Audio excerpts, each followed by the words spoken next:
بسم اللہ الرحمن الرحیم۔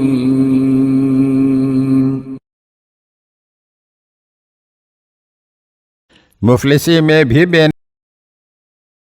ایک روز جناب سیدہ سلام اللہ علیہ نماز پڑھ چکی تھیں اور مصلی بچھائے بیٹھی ہوئی تھیں۔ افلاس کا صدمہ تھا اور بچوں کی بھوک کا خیال، اداسی گھیرے ہوئے تھی اور بے کسی چھائی ہوئی تھی۔ اس حالت میں حضرت رسول خدا صلی اللہ علیہ وآلہ وسلم تشریف لے آئے اور بیٹی کو اداس دیکھ کر پوچھنے لگے، کیا حال ہے؟ تو جناب سیدہ سلام اللہ علیہ پیغمبر ختمی مرتبت کی آواز سن کر چونک پڑیں، کھڑے ہو کر ادب سے سلام کیا اور عرض کرنے لگیں، کچھ نہیں بابا جان، یوں ہی اس وقت اپنی ناداری کا خیال آ گیا تھا۔ تو حضرت رسول خدا صلی اللہ علیہ وآلہ وسلم مصلی کے پاس ہی تشریف فرما ہو گئے اور فرمایا، فاطمہ ذرا مصلی کا ایک کونا الٹ کر تو دیکھو۔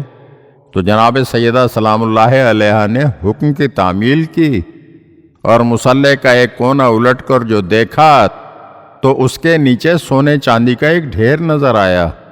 تو آپ صلی اللہ علیہ وآلہ وسلم نے فرمایا، فاطمہ جس قدر چاندی سونا اس میں سے چاہو لے لو اور جتنا عیش کا سامان چاہو فراہم کر لو، لیکن خوب سمجھ لو کہ یہ دنیا کی راحت و آسائش چند روزہ ہے، پھر آخرت میں کچھ نہیں ملے گا۔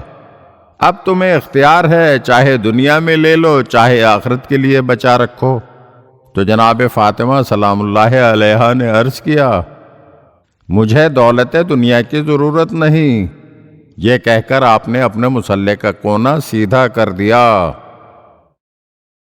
اگر آپ ہمارے چینل کی نئی ویڈیوز دیکھنا چاہتے ہیں تو ہمارے چینل کو سبسکرائب کریں اور گھنٹی کے بٹن کو دبائیے تاکہ ہر آنے والی ویڈیو آپ کو جلد موصول ہو سکے۔ اور ہاں، لائک اور شیئر ضرور کیجیے اور اپنے قیمتی کمنٹ سے ہمیں آگاہ کیجیے۔ شکریہ۔